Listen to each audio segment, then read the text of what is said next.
Deuteronomy chapter 1, verse 1. These are the words that Moses spoke to all the people of Israel while they were in the wilderness east of the Jordan River. They were camped in the Jordan Valley near South, between Paran on one side and Tophel, Laban, Hazeroth, and Dizahab on the other. Verse 2. Normally it takes only 11 days to travel from Mount Sinai to Kadesh Barnea, going by way of Mount Seir.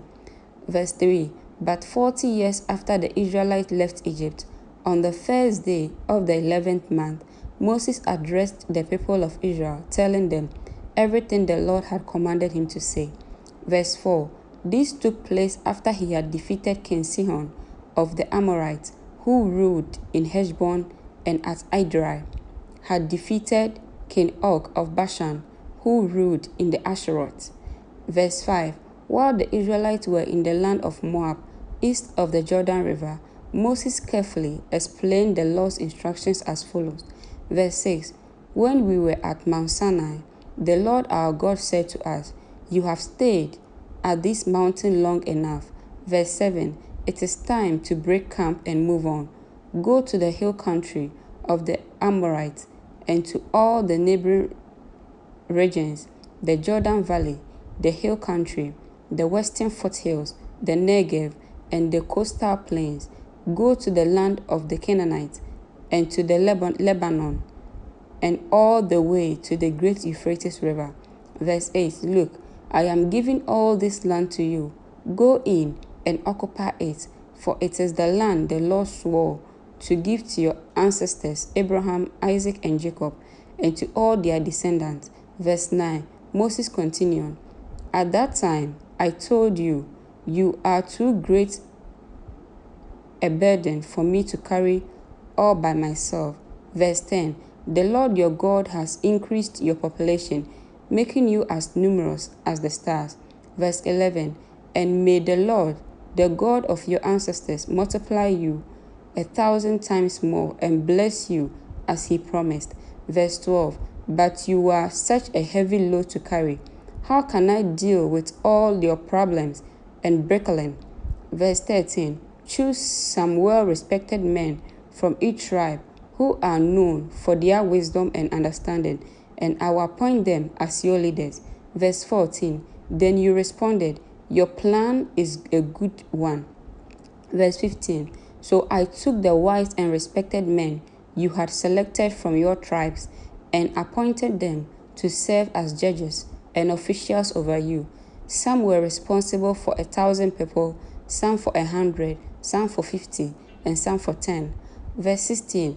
At that time I instructed the judges, You must hear the cases of your fellow Israelites and the foreigners living among you. Be perfectly fair in your decisions. Verse 17. And impartial in your judgment. Hear the cases of those who are poor as well as those who are rich. Don't be afraid of anyone's anger, for the decisions you make is God's decision. Bring me any case that are too difficult for you, and I will handle them. Verse 18. At that time I gave you instructions about everything you were to do. Verse 19. Then just as the Lord our God commanded us, we left Mount Sinai and traveled through the great and terrifying wilderness, as you yourself remember, and headed toward the hill country of the Amorites when we arrived at Kadesh Barnea. Verse 20. I said to you, You have now reached the hill country of the Amorites that the Lord our God is giving us. Verse 21. Look, he has placed the land in front of you. Go and occupy it as the Lord, the God of your ancestors, has promised you. Don't be afraid. Don't be discouraged. Verse 22. But you all came to me and said, First, let's send out scouts to explore the land for us. They will advise us on the best route to take and which town we should enter. Verse 23. This seemed like a good idea to me, so I chose 12 scouts, one from each of your tribes. Verse 24. They headed for the hill country and came to the valley of Eshcol and explored it. Verse 25. They picked some of its fruit and brought it back to us, and they reported the land the Lord our God has given us is indeed a good land.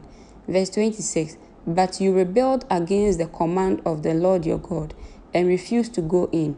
Verse 27, you complained in your tent and said, the Lord must hate us. That's why he has brought us here from Egypt to hand us over to the Amorites to be slaughtered. Verse 28, where can we go? Our brothers have demoralized us with their reports. They tell us the people of the land are taller and more powerful than we are, and their towns are large, with all walls rising high into the sky. We even saw giants there, the descendants of Anak. Verse 29, but I said to you, don't be shocked or afraid of them. Verse 30, the Lord your God is going ahead of you. He will fight for you, just as you saw him do in Egypt. Verse 31, and you saw how the Lord your God cared for you all along the way as you traveled through the wilderness, just as a father cares for his child. Now he has brought you in this place. Verse 32, but even after all he did, you refused to trust the Lord your God. Verse 33, who goes before you looking for the best places to camp, guiding you with a pillar of fire by night and a pillar of cloud by day.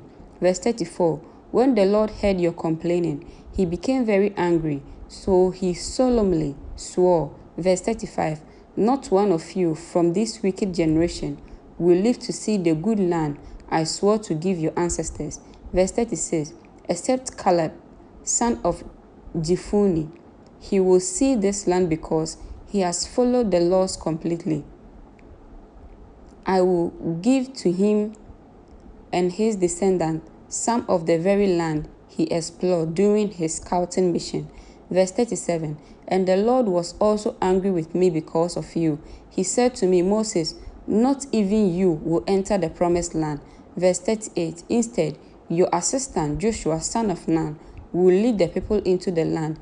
Encourage him, for he will lead Israel as they take possession of it. Verse 39, I will give the land to your little ones, your innocent children. You were afraid they will be captured, but they will be the ones who will occupy it. Verse 40, as for you, turn around now and go on back through the wilderness towards the Red Sea. Verse 41, then you confessed, we have sinned against the Lord. We will go into the land and fight for it, as the Lord our God has commanded. So your men strapped on their weapons, thinking it would be easy to attack the hill country. Verse 42, but the Lord told me to tell you, do not attack, for I am not with you. If you go ahead on your own, you will be crushed by your enemies. Verse 43, this is what I told you, but you will not listen. Instead, you again rebelled against the Lord's command and arrogantly went into the hill country to fight. Verse 44, but the Amorites who lived there came out against you like a swarm of bees. They chased and battered you all the way from Seir to Homer. Verse 45, then you returned and wept before the Lord, but he refused to listen. Verse 46, so you stayed there at Kadesh for a long time. Amen.